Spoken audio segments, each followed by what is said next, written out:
Hi friends, అందరూ ఎలా ఉన్నారు? ఈ వీడియోలో యూజ్ ఎఫెక్ట్ అంటే ఏంది? యూజ్ ఎఫెక్ట్ అనేటువంటిది ఎన్ని ఆర్గ్యుమెంట్స్‌ని తీసుకుంటుంది? యూజ్ ఎఫెక్ట్ అనేటువంటి మెథడ్ ఎన్ని మెథడ్స్ లాగా వర్క్ అవుతుంది? యూజ్ ఎఫెక్ట్ మెథడ్‌ని రియల్ టైమ్‌లో ఏ విధంగా యూజ్ చేస్తాం? యూజ్ ఎఫెక్ట్ అనేది ఏపీ ఇంటిగ్రేషన్ కోసం ఏ విధంగా వాడతాం అనేటువంటి ఈ విషయాల గురించి ఈ వీడియోలో క్లియర్‌గా తెలుసుకుందాం. యూజ్ ఎఫెక్ట్ అనేది హుక్‌కు సంబంధించినటువంటి ఒక మెథడ్. ఇది 3 మెథడ్స్ లాగా వర్క్ అవుతుంది. ఒకటి component did mount, component did update, component will unmount method లాగా వర్క్ అవుతుంది. అయితే యూజ్ ఎఫెక్ట్ అనేది 2 ఆర్గ్యుమెంట్స్‌ని తీసుకుంటుంది. ఫస్ట్ దాన్ని కాల్ బ్యాక్ ఫంక్షన్ అనుకుంటాం. సెకండ్ దాన్ని అరే సింబల్ అనుకుంటాం. ఈ సెకండ్ ఆర్గ్యుమెంట్ గనక ఎంప్టీ అరే ఇస్తే ఈ యూజ్ ఎఫెక్ట్ అనేది కాంపోనెంట్ డిడ్ మౌంట్ లాగా వర్క్ అవుతుంది. కాంపోనెంట్ డిడ్ మౌంట్ లాగా వర్క్ అవుతుంది కాబట్టి ఏపై ఇంటిగ్రేషన్ అనేది చేయొచ్చు.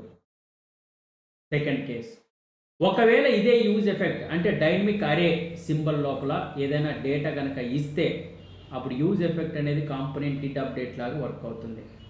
స్టేట్ని కానీ ప్రాప్స్ని కానీ నువ్వు కంపేర్ చేయొచ్చు. సో ఎన్నిసార్లు అయితే ఇక్కడ డిపెండెన్సీ వాల్యూ అనేది చేంజ్ అవుతుందో అన్నిసార్లు యూజ్ ఎఫెక్ట్లో ఉన్నటువంటి లాజిక్ అనేది రీరెండరింగ్ అనేది జరుగుతుంది.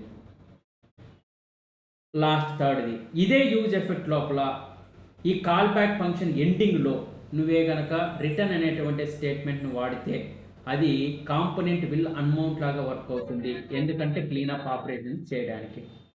ఓకే, ఇక్కడ ప్రజెంట్ మనం ప్రోగ్రాంలోకి వెళ్ళిపోదాం. మనకి ఇంటర్వ్యూలో కానీ లేదా కంపెనీలో కానీ ఈ విధంగా ఒక యూఆర్ఎల్ అనేటువంటి దాన్ని ఇస్తాడు. ఇక్కడ బాగా అబ్జర్వ్ చేసినట్లయితే ఇక్కడ కర్లీ బ్రేసెస్ అనేది ఉంది. కర్లీ బ్రేసెస్లో సక్సెస్ అని ఉంది, డేటా అనేది ఉంది. ఈ డేటా లోపల ఇక్కడ అరేకి సంబంధించిన సింబల్ ఉంది, ఇక్కడ కర్లీ బ్రేసెస్ అనేది ఉంది. అంటే ఈ డేటా అనేటువంటి దాని లోపల మెయిన్ డేటా అనేటువంటిది ఉంది. అరే ఆఫ్ ఆబ్జెక్ట్స్ అనేటువంటిది ఉంది.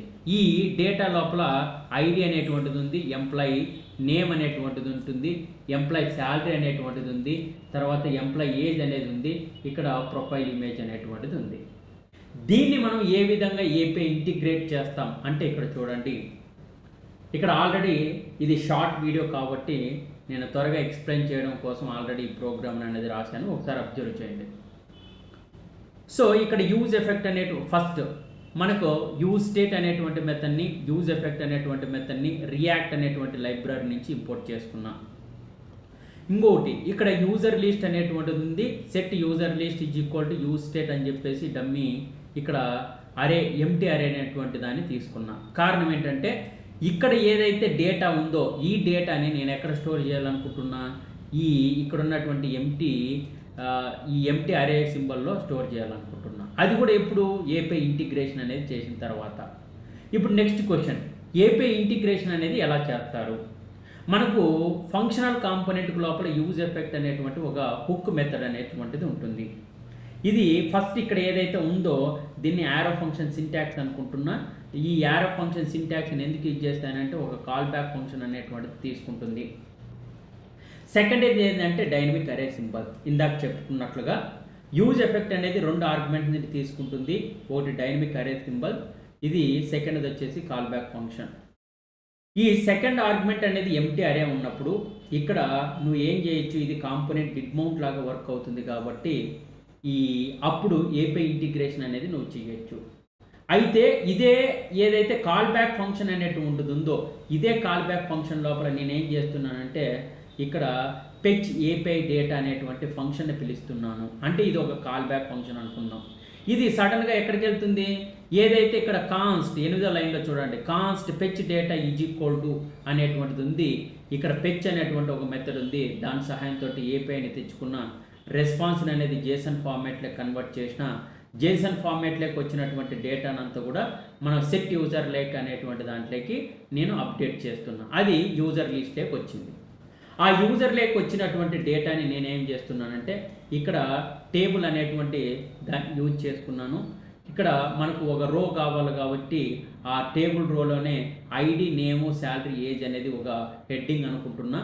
ఇక్కడ యూజర్ లిస్ట్ డాట్ మ్యాప్ అనేది యాక్చువల్గా ఒక మెథడ్, అరేకి సంబంధించినటువంటి మెథడ్.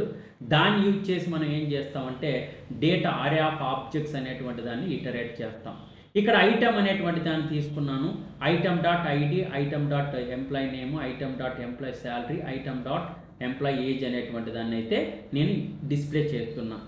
మళ్ళీ ఫైనల్గా మనకి ఏపీఐ అనేటువంటి ఒక కాంపోనెంట్ ఉంది. ఈ కాంపోనెంట్ని నేను సడన్గా ఎక్కడ ఇచ్చానంటే ఇక్కడ ఇంపోర్ట్ చేసుకున్నాను. ఇంపోర్ట్ చేసుకున్నటువంటి దాన్ని ఇక్కడ డిస్ప్లే చేస్తున్నా.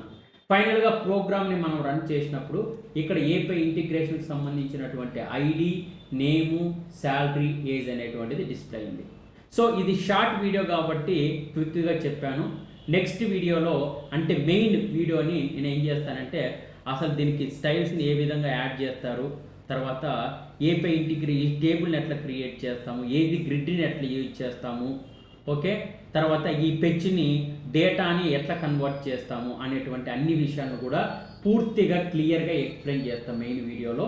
ఇది షార్ట్ వీడియోలో కాబట్టి షార్ట్ కట్లో చెప్పడం జరిగింది.